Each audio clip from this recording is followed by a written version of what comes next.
Со прифаќањето на резолуцијата, Социјалдемократскиот сојуз на Македонија сака да испрати силна порака дека со Бугарија не се преговара за македонскиот јазик и идентитет и дека тоа е затворена тема. Резолуцијата ќе ја прифатат онака како што е предложена. ВМРО-ДПМН треба официјално до секој пратеник да испрати резолуцијата. Секако ние, како што реков, како одговорно мнозинство ќе ја прифатиме таква каква што ја гледаме во медиумите.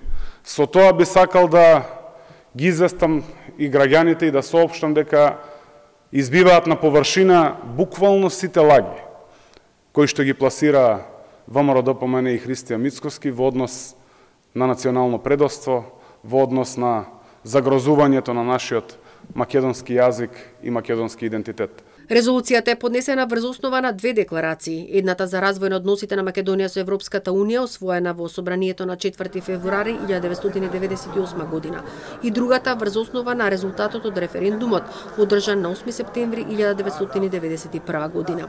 Во текот на денешниот ден пратениците од ВМРО-ДПМН одржаа поединечни средби со Демократскиот сојуз Дом, Левица и ЛДП, од кои добија поддршка на предложениот текст. Што е целта?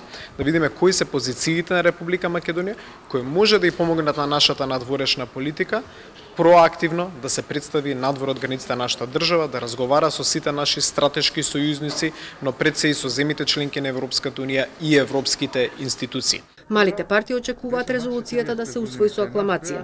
Важно е вакви резолуции да добијат обединување во собранието и добро е за вакви сериозни прашања да имаме општ национален консензус. Може да има корекции во самиот текст и во однос на други некои детали, но и во однос на она што значи употреба на уставното име на државата, но најважно е дека навистина текстот е коректен. Со резолуцијата се предлага преговорите да се водат на рамноправна основа, македонскиот јазик и идентитет да имаат свој просторен и временски континуитет, да се почитува безусловно слободно изразената волја на македонскиот народ, македонскиот идентитет да го црпи својот легитимитет од повеќе вековните традиции, како и да се применуваат позитивните и општо прифатени меѓународни конвенции и декларации на Обединетите нации за правото на самоопределување.